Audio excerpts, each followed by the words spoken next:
Quando que uma mania vira doença? De limpar várias vezes o mesmo objeto ou lugar, lavar as mãos a todo momento e de forma exagerada, tomar vários banhos por dia, escovar várias vezes os dentes, preocupar-se demais com a ordem, o alinhamento ou a simetria das coisas, chegando a ficar aflito quando estão fora do lugar, ser supersticioso com números, cores, datas ou lugares. Será que viver assim é normal ou a pessoa sofre de transtorno obsessivo compulsivo, o TOC?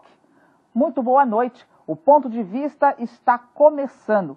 E o assunto de hoje é como viver com o transtorno obsessivo, como saber que você tem o TOC. O que causa essa doença? Há tratamento? Por que as pessoas têm vergonha de dizer que sofrem de transtorno compulsivo? O porquê do preconceito? Para falar sobre essa doença que já atinge milhares de pessoas em todo o país, eu recebo a psiquiatra Kátia Petrillu, especialista em TOC, e Lilian Pessoa, psicóloga, especialista em TOC para crianças e adolescentes. Muito boa noite e obrigada por vocês terem aceito o convite. E Kátia, eu pergunto, o que é exatamente o transtorno obsessivo compulsivo? Então, o transtorno obsessivo compulsivo é um transtorno, uma doença do grupo das ansiedades. Então, é um transtorno de ansiedade. É o quarto transtorno psiquiátrico mais frequente. Acomete 2 a 3% da população. Então, assim, muitas pessoas, são acometidas. E se caracteriza, sobretudo, por obsessões. O que é que são obsessões? São ideias, são imagens ou são impulsos recorrentes, persistentes, que vêm à mente do indivíduo, mesmo que ele não queira que elas cheguem, e na maioria das vezes não consegue se livrar. Então, tipos de obsessões, a pessoa fica com a dúvida recorrente se de fato deixou a boca do fogão aberto ou fechado. Fica em dúvida se fechou seu carro, fica em dúvida se contou o dinheiro certo ao tirar o dinheiro do banco, fica em dúvida se tomou o banho de uma forma correta, se tocou em algo contaminado. Mas isso quando ocorre uma vez, eita, será que eu fechei o carro corretamente, eu fechei a porta? Não, se isso ocorre uma vez só é normal. Não, uma vez é normal, com a vida corrida que a gente leva no nosso dia a dia, é normal, inclusive é recomendado que a gente até cheque, mas que para que haja toque, é necessário que isso seja repetido no mínimo 1 hora por dia, que cause sofrimento, que cause incapacitação, que cause comprometimento no seu funcionamento. Tem pessoas que não têm toque, mas que têm sintomas obsessivos. Então, ao invés, por exemplo, de passar 1 hora por dia checando, checa um pouco mais do que uma vez. Mas isso não é a doença, isso são sintomas, que aí 1/3 da população, aproximadamente, apresenta sintomas. Mas o TOC não se caracteriza só por obsessões, mas também com compulsões, que são atos mentais ou comportamentais que, em geral, estão relacionados a uma obsessão. Por exemplo, alguém que tem uma ideia, uma dúvida obsessiva, que fechou o carro, se desligou ou não desligou o seu bujão de gás, volta várias e várias vezes, chega a estar na rua, voltar, telefonar para um membro da família, para o vizinho, checar se de fato ele não deixou o bujão de gás aberto, ou volta várias e várias vezes para checar se a porta do carro, por exemplo, está trancada. Lilian, a Kátia fala de transtorno obsessivo, a gente está pensando em adultos, mas as crianças também são vítimas dessa doença. Sim, as crianças também têm toque. A gente percebe até o toque de início precoce, quando acontece antes dos 10 anos. Depois dos 10 anos, a gente pode dizer que é um toque de início tardio em crianças. Até quando uma mania? Até onde que uma mania, até que ponto que a mania deixa de ser uma mania e ela passa a ser um transtorno? Então, como Lívia já falou, não é? Ela já começa a ser excessiva, ela começa a comprometer a vida do indivíduo. Então, é aquela pessoa que não checa uma vez, ou não lava os dentes, não escova os dentes, como seria o ideal para todo dentista. Mas, por exemplo, às vezes você está em casa, eu gosto da minha casa toda limpa. Um exemplo simples, né? E bagunçou, você fica bravo, seja com o filho, o irmão, o marido, a pessoa que for, porque eu quero a casa em ordem. Isso já seria uma mania de limpeza? Seria um transtorno? Não, pode ser e pode não ser. Alguém pode ser muito organizado, gostar das coisas tudo no seu lugar, tudo limpo, né? Gostar da sua casa organizada. Mas quando isso começa a interferir, a pessoa fica muito angustiada, porque no momento de lazer, no momento que a família está reunida, a casa foi bagunçada, então já é bom verificar o que é que está acontecendo. Então, tudo é o excesso. Não apenas, Eliana, em relação ao tempo gasto, mas assim, ao desconforto, ao sofrimento, à incapacitação. Então, a pessoa nem quer receber a família em casa, porque sabe que vão colocar algumas coisas fora do lugar, que vão sentar nas cadeiras, que vão puxar um pouco a mesa, e isso causa um sofrimento. Veja, a pessoa deixa de compartilhar com os seus por conta dos seus sintomas. Então, assim, é quando começa a haver incapacitação, quando começa a comprometer o funcionamento.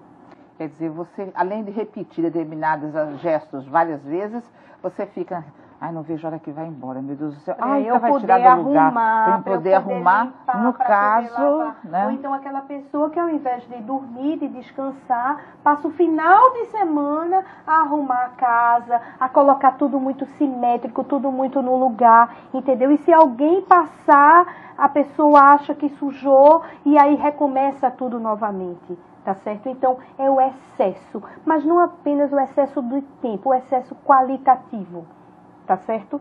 Porque sintomas, pessoas mais limpas ou mais sujas, mais arrumadas e mais desarrumadas, isso é normal, isso acontece. A doença é quando há um excesso. Você acredita que todos nós temos um pouco de toque? Eu acredito que todos nós temos um pouco de toques.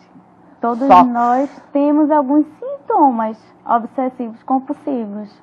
Acho que todo mundo gosta de alguma coisa organizadinha aqui, alguma coisa organizadinha ali. Todo mundo, às vezes, algumas pessoas passam, veem um quadro troncho, alguém às vezes dá uma organizadinha, volta no lugar. Mas aquela pessoa que toda vez que vê um quadro troncho e vai organizar, e ainda não está bom. Ainda não está no lugar. Fica muito angustiado. Aí a gente pode dizer que não é um toque só. Aí já vamos investigar o que está acontecendo.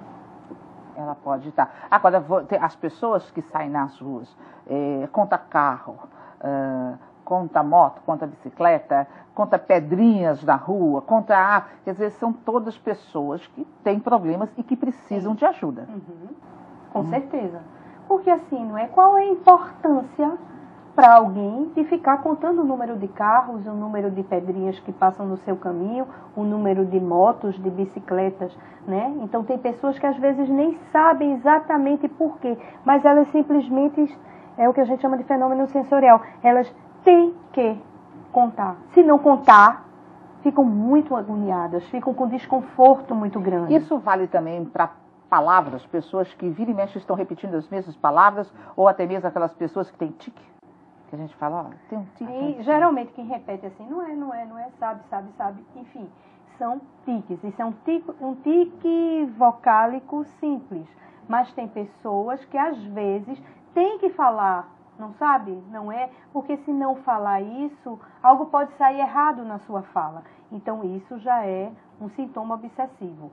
O tique é algo mais sem intenção, é algo mais visceral, é algo mais automático. Não seria um transtorno, uma doença? Seria. Existe um transtorno, um grupo de doenças que se chama transtorno de tiques. E muito frequentemente os pacientes com toque têm tiques. Sejam tiques motores, sejam tiques vocálicos, às vezes um movimento de ombro, um movimento, uma careta, ou uma palavrinha que dizem, isso pode ser um tique associado ao toque, mas tem alguns que têm um tique que na verdade é uma compulsão tique-like. E eu pergunto, é um transtorno obsessivo bater na mesa, aí, tá? Falar de morte? Ou às vezes até algum outro assunto que as pessoas têm que bater na madeira 3 vezes? Não, isso aí deve, provavelmente, se Superstição. trata de uma superstição, não é? Não é uma mania, é uma superstição, né? Então, existem várias superstições que a população utiliza, né? Que faz parte do nosso meio cultural. Mas se essa coisa, esse comportamento de bater na mesa, diante de qualquer coisa, de qualquer pensamento, a pessoa leva grande parte do seu dia batendo para afastar pensamentos obsessivos, pensamentos negativos, pensamentos dolorosos, nesse caso vale a pena investigar. Provavelmente pode ser um comportamento compulsivo, né? Uma compulsão. Uma pessoa que veste roupa somente de uma cor, ou então que detesta, né, uma outra determinada cor, isso pode ser um transtorno? Provavelmente, provavelmente. Agora a gente tem que perguntar por quê. Tem pessoas, por exemplo, que não usam roxo. Já recebemos pacientes porque roxo lembra enterro. Até gostam da cor, mas lembra morte, lembra enterro. Não usam preto, porque também lembra o mesmo caso. Não usam vermelho, porque lembra sangue. Então, assim, é importante a gente saber o porquê, não é? O que é que incapacita, o que é que impede a pessoa de utilizar aquela determinada cor. Agora, o transtorno obsessivo, enquanto doença, como doença, tem cura? A gente não fala de cura, não é, Kátia? A gente fala de controle. A gente trabalha com o paciente para que ele aprenda a trabalhar com as ferramentas para que ele consiga lidar com o toque. Aonde fica a diferença, para que o telespectador possa entender melhor? Tanto você, Lilian, como psicólogo, e você, Kátia, como psiquiatra, cuidam de pessoas com um transtorno obsessivo compulsivo, né? Apesar de você atuar na área de crianças e adolescentes e você é adulto. Mas aonde é que entra o psicólogo e aonde é que entra o psiquiatra no tratamento de uma pessoa com essa doença? Muitas vezes, assim, o tratamento é integrado, não é? O tratamento é associado, o tratamento é em conjunto. Geralmente, aqueles casos de toque leves, moderados, nós não medicamos e utilizamos só a terapia, sobretudo a terapia cognitivo-comportamental. O que seria esse toque leve e moderado? Sintomas que não incapacitam tanto, que levam pouco tempo, a presença de poucos sintomas, né? O paciente ainda continua a funcionar, ir para a escola, trabalhar, se relacionar, enfim. Quando o toque passa a ser um toque de moderado a grave, ou seja, os sintomas muitas vezes incapacitam. A gente tem pacientes que não saem mais de casa, que deixaram de estudar, de trabalhar, de se relacionar com seus familiares, que não conseguem ler nada, que não conseguem tomar banho, a que não pessoa conseguem com medo, que não sai mais de casa. Pois é, então quando os sintomas se tornam incapacitantes, um toque já moderado para grave, nesse caso é fundamental que o tratamento seja integrado. As medicações são medicações antidepressivas, inibidoras seletivas da recaptação da serotonina. Essas medicações, elas têm uma eficácia antiobsessiva, reduzindo não apenas a ansiedade, mas também muitas vezes as obsessões e reduzindo as obsessões, consequentemente as compulsões. E a terapia é fundamental, porque vai ensinar o paciente a detectar os gatilhos dos seus sintomas, né, a lidar com a ansiedade e não precisar repetir. Entende? Então, assim, sem falar que a terapia cognitivo-comportamental, ela utiliza técnicas também de psicoeducação, de conversar com o paciente sobre a doença e explicar para ele como é que os sintomas se desenvolvem e como é que os sintomas podem piorar. Então, a gente psicoeduca os pacientes. Por exemplo, a pessoa que coleciona, um colecionador, independente do objeto que ele está colecionando, ele pode não ser um paciente, uma pessoa que sofre de transtorno obsessivo. Mas, por exemplo, uma pessoa que coleciona saquinhos, caixa de fósforo, não vi um papelzinho, eu tenho que pegar e guardar. Ou então é a caixa de fósforo, ou é o palito, ou o papel amassado, ou uma sacola plástica. Lilian, essa pessoa, ela sofre de transtorno obsessivo? Então, essa pessoa, se ela só colecionar e não tiver mais nenhum sintoma, outro sintoma obsessivo compulsivo... Ou seja, colecionar pelo prazer. só colecionar sem nenhum outro sintoma de toque, no novo diagnóstico, no novo DSM, ela pode ser caracterizada ou ter ser só colecionista. A gente estava vendo numa reportagem um senhor que ele passou a guardar dentro da casa dele lixo. Uhum. Lixo, tudo era lixo, papelão, que fosse lixo estava guardado. Quer dizer, a casa ocupou os quartos, ocupou a sala. Esse era um paciente típico, né, de transtorno obsessivo compulsivo. Quer dizer, você pode ser um colecionador de moedas, de dinheiro, seja o que for, mas quando aquilo se torna uma coisa que eu preciso colecionar o seu colar, que faça mal para você, que te deixa angustiado ou aflito, se você não tiver, ou se você não conseguir pegar, ter aquilo, aí isso é uma doença. Exatamente. Tem crianças, por exemplo, que colecionam lixo de escola. Chega em casa com a bolsa cheia de folha, pedaço de borracha. Tem pessoas que colecionam fio. Uma das coisas assim, bem importantes, eu acho, para o diagnóstico é assim, a dificuldade de separar o fundamental do acessório. Então, assim, você tem uma caixa, você guarda algumas coisas em casa que de fato você usa, ou você pode precisar, mas o paciente portador de colecionismo, ele não descarta nada. Então fica tudo misturado, porque assim, a ideia é assim, eu posso vir a precisar de um dia, então guarda coisas quebradas, tampa quebrada, pilha usada, pedacinhos de coisas que encontra na rua, e entendeu? Ele pega também as coisas. Pois é, e não permite que ninguém jogue fora. Propósito, veja, é diferente do colecionador de moeda, do colecionador de figurinha, de um colecionador de uma criança, de uma menininha que faz coleção de papel de cartas. Entendeu? Isso aí tem um propósito. O paciente com toque, ele guarda tudo. Então, eu tenho pacientes, por exemplo, que não guardam caixa de remédios usados, receitas antiquíssimas, e com isso confundem tudo, não é? Misturam o que usam com o que não usam, termina dando pouco, o que não é terminam não encontrando nada e de repente acham que precisam achar uma caixa que usaram há 1 ou 2 anos atrás e ficam assim muito angustiadas até essa caixa ser encontrada. Então muitas vezes isso é uma coisa completamente sem propósito. Olha, o tempo desse programa, assim, quando o assunto é bom, eu sempre digo, passa rapidinho. Mas para quem está em casa e que de repente se identificou com alguns desses sintomas ou tem dúvidas, Kátia, a gente tem um e-mail de Kátia que vai estar aparecendo aí no rodapé, né? Para que as pessoas possam passar seu e-mail, possam entrar em contato com a Kátia, da mesma forma com a Lília.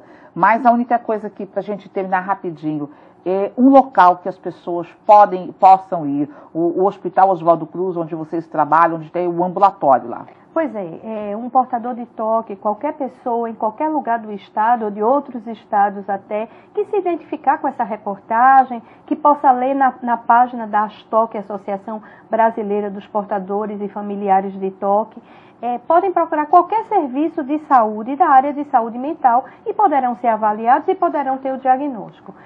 Eu sou professora da Universidade de Pernambuco e junto com Lili, com um grupo de profissionais que trabalhamos juntos, oferecendo um tipo de tratamento psicoterápico, que é a psicoterapia cognitivo-comportamental em grupo. Então o paciente ele pode se tratar em qualquer lugar, mas se ele quiser buscar a terapia, nós oferecemos a nível gratuito no Hospital Universitário Oswaldo Cruz. Ok. Muito obrigada pela participação de vocês. O Ponto de Vista está terminando.